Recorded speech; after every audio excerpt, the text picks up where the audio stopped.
नवी मुंबईमधील क्लस्टर डेव्हलपमेंटच्या मुद्द्यावरून राज्यातील सत्ताधारी महायुतीत मतभेद उघडपणे आता समोर येताना दिसत आहेत। वनमंत्री गणेश नाईक यांनी पुन्हा एकदा क्लस्टर योजनेला तीव्र विरोध दर्शवत नवी मुंबईची वाहतूक व्यवस्था आधीच कोलमडलेली असताना मोठ्या प्रमाणावर पुनर्विकास झाल्यास नवी मुंबईकरांना गंभीर परिणामांना सामोरं जावं लागेल अशी भीती त्यांनी मांडलेली आहे। आणि याच वेळेला गणेश नाईकांच्या नादाला लागला तर त्याला त्याची जागा नीट ठेवू देणार नाही असा इशाराही दिलाय।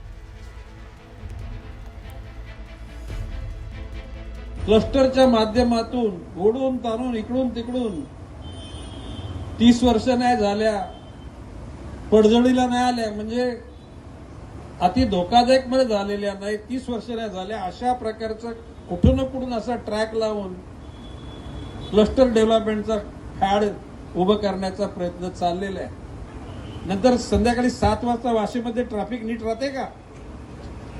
हे जर हाल जर आता आहे तर नवी मुंबईच्या सगळ्या बिल्डिंगचा एफएसआय जर तेवढा वाढला तर नवी मुंबईमध्ये जगण्यासारखं काही राहणार नाही।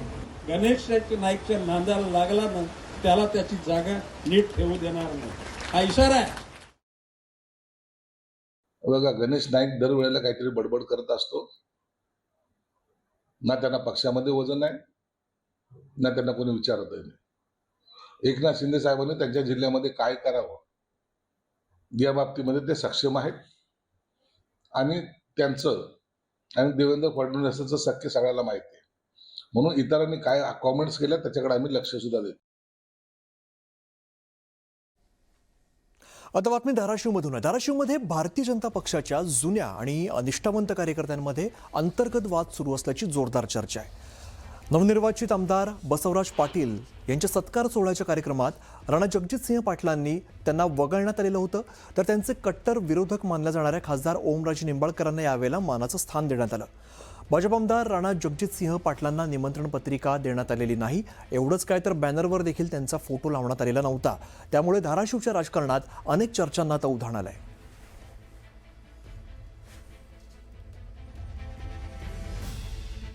धाराशिवमध्ये भाजपातील अंतर्गत वाद आता चव्हाट्यावरती आलाय। बसवराज पाटील यांच्या सत्काराच्या कार्यक्रमाच्या पत्रिका आणि बॅनरवरून राणा जगजितसिंह पाटलांना वगळण्यात आलेला आहे, तर राणा पाटलांना जुन्या आणि निष्ठावंत कार्यकर्त्यांची ॲलर्जी असल्याचा आरोप व्यंकटराव गुंड यांनी केलेला आहे। तर आमच्या मनातील नाराजी पक्षाध्यक्षांना सुद्धा माहिती असल्याचं ते म्हणाले।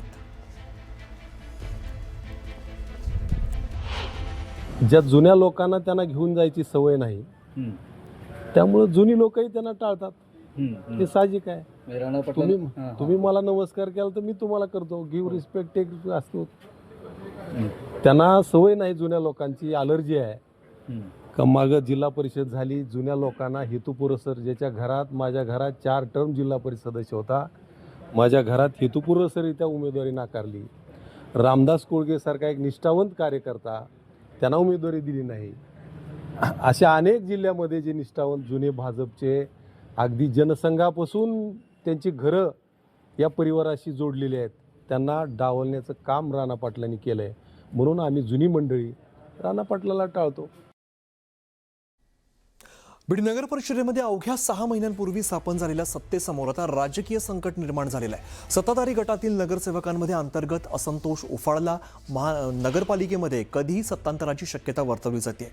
कट्टर राजकीय प्रतिस्पर्धी असलेले भाजपाचे योगेश क्षीरसागर आणि आमदार संदीप क्षीरसागर एकत्र येण्याच्या हालचाली सुरू आहेत। पालकमंत्री सुनेत्रा पवार यांच्या जिल्हा नियोजन बैठकीनंतर बीडमध्ये नव्या समीकरणांच्या चर्चांना उधाण आलंय। क्षीरसागर बंधूंची राजकीय युती झाल्यास आमदार विजयसिंह पंडित यांना मोठा धक्का बसणार आहे। आता राजकीयरित्या आम्ही 2 वेगवेगळ्या विचारांमध्ये सध्या काम करत असलो तरी सुद्धा जर तशी काही परिस्थिती निर्माण झाली आणि जेणेकरून बीडकरांना आपल्याला या सगळ्या गोंधळातून काही व्यवस्थित चित्र निर्माण करून काम करून दाखवायची वेळ येत असेल तर त्या संस्थांचं जर आपल्याला त्या ठिकाणी त्या संस्था व्यवस्थित चालवायच्या असतील तर काय प्रस्ताव येतात काय नाही त्या प्रकारे आपण जो गोंधळ चालू आहे त्यामध्ये सगळ्याच्या संपर्कात आम्ही आहोत, त्यातून काही ना काही चांगलं निघेल। हे बघा, हा कौल लोकांचा अजितदादांकडे बघून दिलेला आहे आणि कौल दिल्यानंतर सुद्धा आम्ही बिनशर्त पाठिंबा दादांकडे बघून आम्ही दिलेला आहे की दादांच्या माध्यमातून तिथं कामं होतील.